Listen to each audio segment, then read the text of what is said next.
Hackers plant Raspberry Pi in bank network. Riverbed brings AI observability, and Acumera acquires scale computing. Cisco donates their agency, and SNIA wants faster, smarter AI.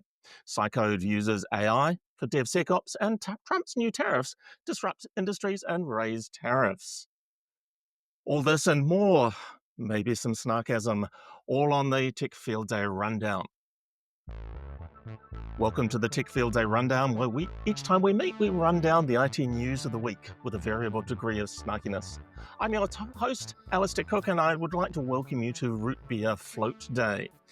I'm also welcoming for the first time to the Tech Field Day Rundown my friend, Mr. Jeffrey Powers. How are you doing today, Jeff? Is Root Beer Float Day in New Zealand or here in the United States? Well, I think it's there in the United States, along with National Wiggle Your Toes Day. And wiggling your toes is important if you're flying from here in New Zealand up to the United States. You've got to keep the blood flow going. Absolutely. Blood flow is very important. So, Jeffrey Powers, you can find me at geekazine.com and builddaylive.com for enterprise build needs. It is also National Social Engineering Day, or as I like to call it, National Kevin Mitnick Day, the master of social engineering. Love Kevin Mitnick. We start with an interesting story where a cyber robbery group known as UNC 2891, that's a catchy name, used a Raspberry Pi device to infiltrate a bank's ATM network. The device was installed in an unmanned ATM location, and the hackers initially used a cellular connection to initiate their attack. And it seems that their plan was to gain control of the ATM network and extract cash. Modern-day bank robbers are sophisticated. Don't need guns or masks, do they, Jeff? No, they do not need guns or masks. You know, it's really funny because every time that I go to a pump, I go to any type of ATM, I insert anything that I have to insert my card or tap my card and run my hand across it and see if that thing just pulls off. If it doesn't have a protection sticker on it, I do not pump the gas. Same thing with ATMs and even cashless registers that are in the store, because you might think that they're safe from skimmers, but you have all these reports that scammers are actually getting inside the store, maybe through a disgruntled employee that, getting a couple dollars on the side, turns the cheek, whatever. So, and I always have to ask people, when was the last time you used a McDonald's kiosk? And have you ever thought of checking those card readers before you started the card? Now, this news story is the greatest reminder that even in enterprise IT, especially if you're in the financial enterprise IT area, risks come in from physical vandalism and physical hacking. It's not just enough to secure the software. You need a full stack physical security, access control, and monitoring all involved in this. And the threat vector we have here, it wasn't a bug, but it's a box the size of a wallet. For IT pros, this is the kind of breach that slips past traditional defenses. And it's time to actually start thinking about planning different types of hardware and software layers to make sure that if a device is planted, your credit card or other personal information is safe. And to top it off with a good security system that can identify maybe through AI and that being physically altered that event happening, so police can track them down. A sensor inside the machine that could identify weight or difference. Card slides in a little bit differently. All of a sudden could create an instant pop-up on those screens saying, hey, this kiosk has been compromised. And finally, a system that identifies possible risks and ways to record every bit of information. So when a kiosk is compromised, law enforcement have enough data to find the person that did it. And that can all happen at the server level. And I think that that's where we need to see, news stories like this and how we have to counter them. Riverbed has launched new AI-powered tools to improve network monitoring, including the Intelligent Network Observability Essentials Bundle and the XX90 appliances. These updates help businesses manage growing data and their cyber threats using AI to spot and fix issues faster. Key features include tools for visualizing network activity, AI-driven alerts, and better support for cloud and on-prem setups. The new XX90 hardware boosts speed and storage for analyzing network traffic. Riverbed has also introduced a flexible subscription plan and says its observability sales grew 92% in early 2025. Alistair, do you think that's true? 92%? It's a huge amount of growth, but it depends where you started from. If your observability practice was small and just beginning, your growth can be huge. We know that over time it takes a while to move those needles. But I think it is interesting to see Riverbed adding more and more observability, uh, seeing what's happening in real time and getting that feedback loop back to application developers and operations teams is vital. And we've always seen Riverbed as about application delivery management. Well, observability is an extension of that to seeing far deeper into the applications themselves. So this brings together a couple of things. I really like that there's a plugin for Grafana, which is an enabler for creating custom dashboards and getting open source tools for visibility in your environment. It's really nice to see that they're not locking you into using just their own tooling. Having an AI tool that looks at what's going on, it'd be interesting to see how that AI tool plays out, how actual AI it is, and whether it is more of a exception handling and identification, which would be more of the predictive AI that we've seen historically in management tools, or whether there's something more in the generative AI. And really would need to dig into a little deeper into that. Hopefully, we'll see Riverbed at an upcoming Tech Field Day event showing us some of the depths of this, and particularly showing us some of these amazing high performance devices with sustained packet capture of over 50 gigabits per second being dumped out to up to 2 petabytes of storage in these XX90 appliances. So there's some really interesting capabilities in these. Acumera has acquired Scale Computing and is retaining the Scale Computing name for the combined entity. Acumera's secure edge networking joins Scale Computing's virtualization technology, and they plan to be a major disruptor in the edge computing networking, helping businesses run AI and other applications across many locations. This move aims to simplify operations, improving performance, and serve industries like retail, manufacturing, and hospitality. The former CEO of Scale Computing, Jeff Reddy, will serve as the president and chief marketing officer, and the company plans to expand its global reach with smarter and more efficient edge solutions. This pairing together and staying under the branding of Scale Computing looks like a really cool move, doesn't it, Jeff? Well, we'll see what happens on that. I think they're just kind of saying, "Hey, scale computing's in a move where they're basically shouting, we swear, edge isn't buzzwords and boxes anymore." And sure, if you're an IT manager has like 100,000 fast food locations, this type of marriage might mean smoother orchestration, real time AI at the edge, and one less reason to call your SD-WAN vendor, but just kind of tell them that the shake machine's still down. Getting more real, let's kind of pretend that this is all plug and play magic, which it might. It's still edge. That means remote boots, means compliance. We've got troubleshooting boxes. You'll have to troubleshoot in Omaha, Seattle, and Miami from your bed at 2 a.m. in the morning with the only screen on being your laptop screen on bright. But, hey, now it comes with an all-in-one interface with prettier dashboards and a bigger sales team.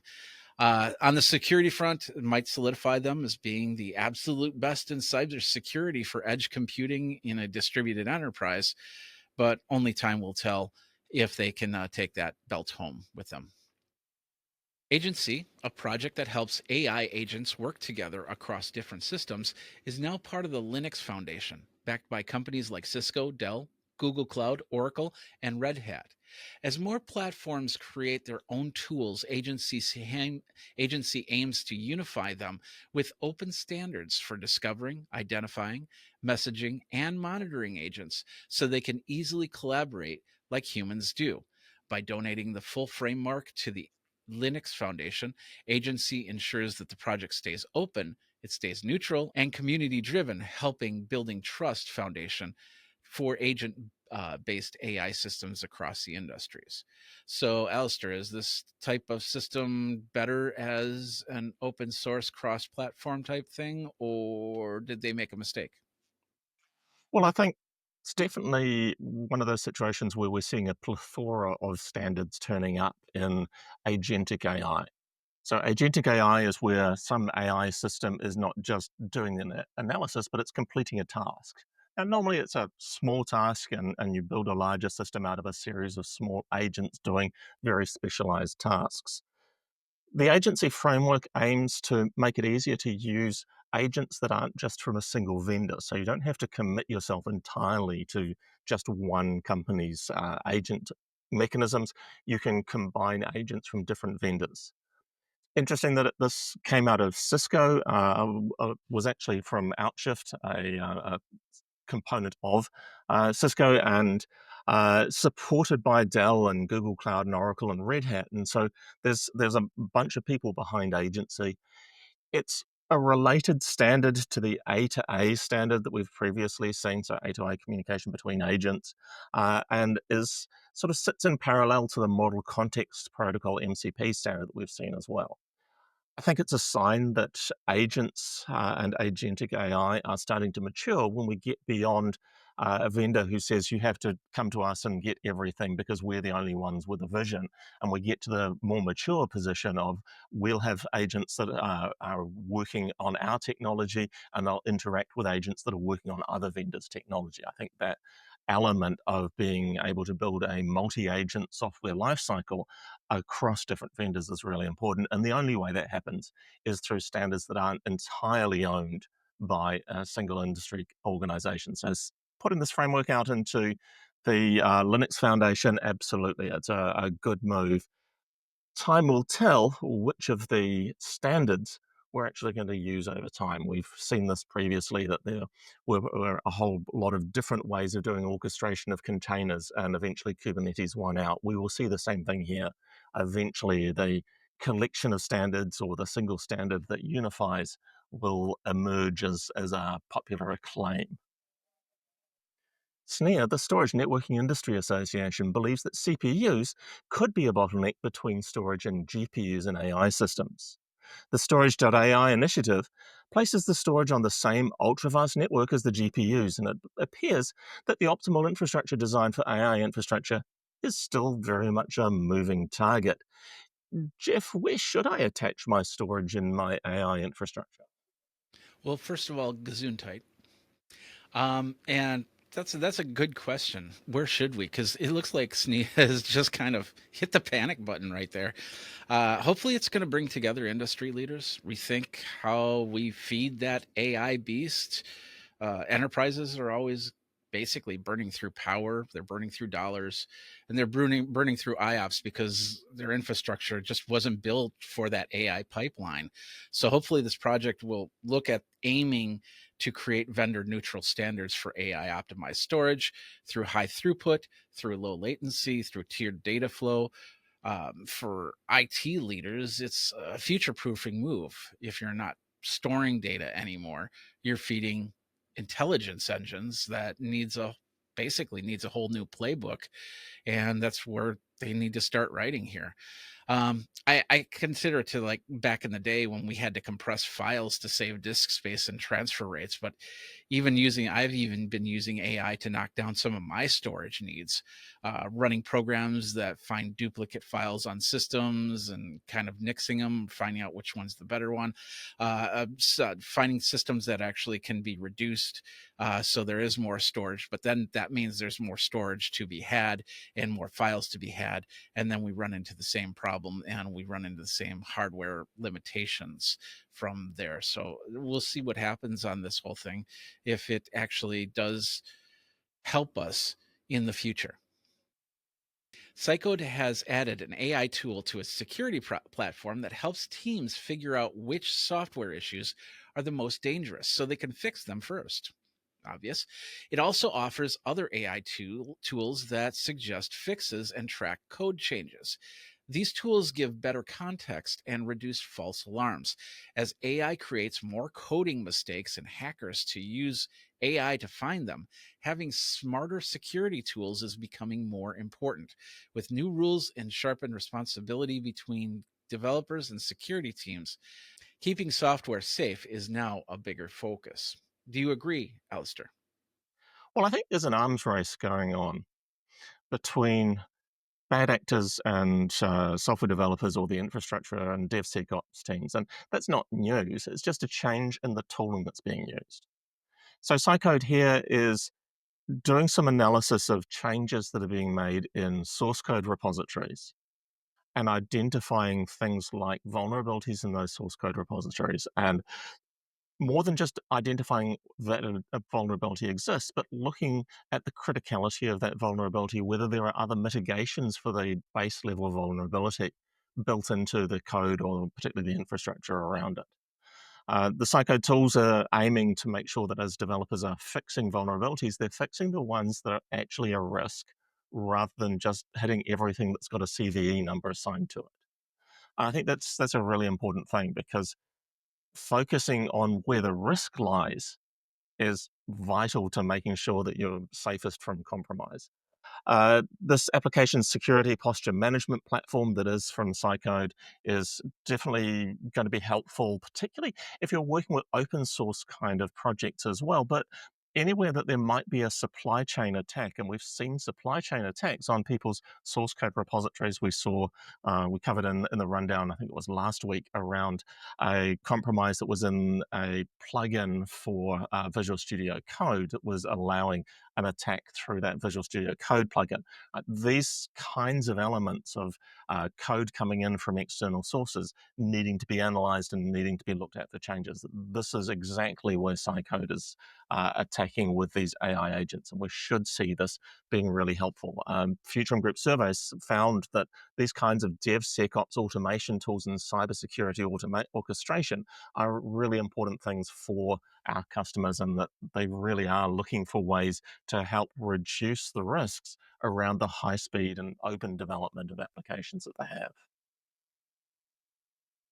It's time for us to take a little bit of a closer look, and it's a topic that's getting a lot of mainstream news coverage and is definitely impacting some of the organizations we care about. And it's President Trump's new tariffs on dozens of companies that are shaking global markets and hurting major US companies like Apple, Amazon, and car makers. What's going on is that they're increasing the cost of materials and products that are coming in, and then uncertainties are leading to fairly significant delays in some of those things being shipped.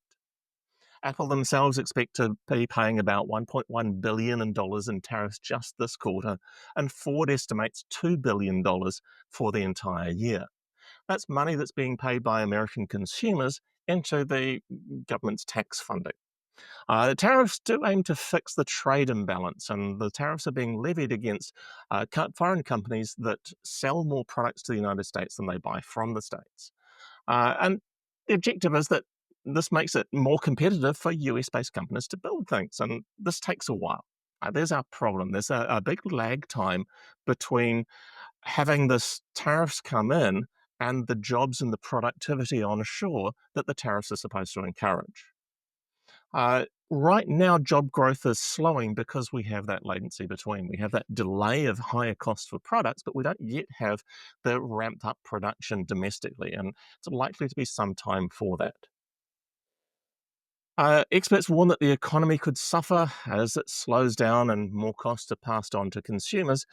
And of course, AI rears its head. That some people believe that this AI tools are going to be used to eliminate the people cost and lead to a reduction in employment. Now, historically, we've seen this panic that every new technology is going to take away jobs, and yet don't have fewer jobs working in IT. We have more jobs caring and feeding those machines over time. So I think it's interesting to see that there's a large list of companies that are uh, having tariffs levied against them here. I live in New Zealand. We have a 15% tariff is being levied against New Zealand because we send you more wine and cheese and dairy products or other meat products than we get from the United States. You know, there's this imbalance. Uh, the president does say that tariffs are vital and that there's no chance for US survival or success without these tariffs. But I think he's a little uncomfortable with the fact that there is a lag between putting the tariffs in and the actual upsurge of US manufacturing and employment. And so this is why we saw a bit of a knee-jerk reaction to the news that the rate of increase of employment in the United States has gone down. It's below the average of 130,000 jobs a month, well, 73,000 jobs added in July, and that wasn't welcome news. Jeff, are you seeing confidence here? I'm not in the United States. I only see this secondhand. Are you seeing confidence and comfort in the United States as a result of these tariffs? Before I answer that, I'm going to have to invoke my 30% tariff that just happened. So once I get paid for that, then I can reply. Okay, now we're good. So I, this is amazing how one person can think that doing something like this is going to help overall when it has been proven time and time again that it does not work. uh, that going back to that broken wheel and trying to make a new version of that broken wheel is going to do it. And that's what really frustrates me, because we're in the IT area, we see from everything from consumer products all the way up to enterprise products, the things that are just, we can't get to anymore. And we have to have those global tech supply chains, and enterprise IT definitely feeling that ripple effect through the whole thing. I personally had some work put on hold because they don't know what it's basically going to mean for technology and tariffs. That means I'm not working, they're not working, and nobody's winning off of this situation. So with companies like Apple expecting to pay that $1 billion in the quarter, it the cost increase are just accounting lines. They're pressure points, not just accounting lines. They're pressure points across procurement, across infrastructure, rollouts, and end user pricing. And that means potential delays, as you said, in refresh cycles, higher costs of everything. The next iPhone is going to be what, 20 to 30% more. And when Apple tried to move to a different country to relieve themselves on the different taxes, we got dinged for that as well. And building let's talk for a second about building infrastructure in the United States to alleviate this whole thing, because you just can't pop up an Amazon store in the middle of Utah or something like that and expect production to happen within under 12 months, because building a plant like that is more than just breaking ground and building the plant itself. Permits, environmental surveys, uh, government getting in the way to try and figure out where their cut's going to come in.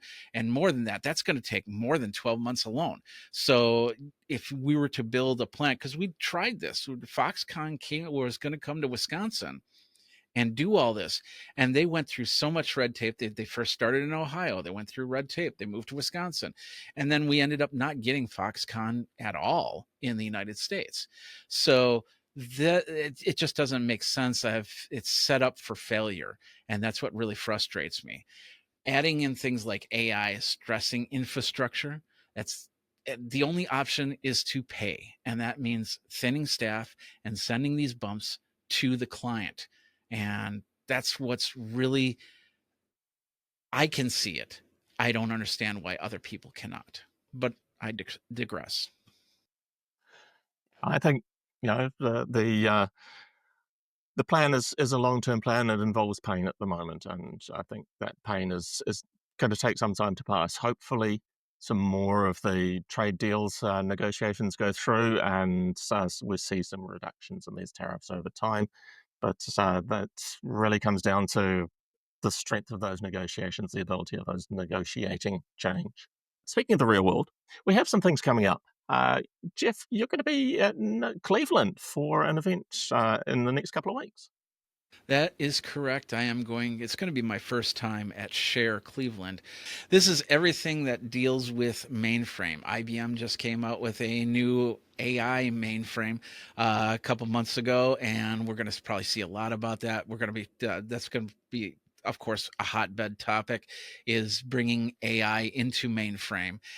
We did a podcast on this a couple weeks ago, talking about Share on Tech Field Day, and we all thought the exact same thing, that AI is going to be where it is. IBM's new servers are going to be where it is, and the new direction. that mainframe is going to go to keep people going, keep people secure. And because, we have the issues in New Jersey where getting a flight is just as painful as getting a tooth pulled 7 times over.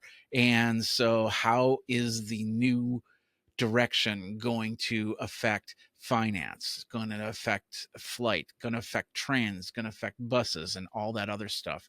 Like I said, it's going to be my first time, so I'm not exactly sure what I'm going to expect from there. But we've got a full schedule of different clients that we're meeting and talking to, and it'll be interesting to see where their direction is headed. And then the next event for us after that is AI Infrastructure Field Day. I'll be heading back to Silicon Valley with my panel of delegates, and we'll be hearing from Broadcom and Hammerspace, Mirantis, and Cetera. Potentially a bunch of other interesting sponsors also going to talk about how you build an infrastructure to run all of that AI.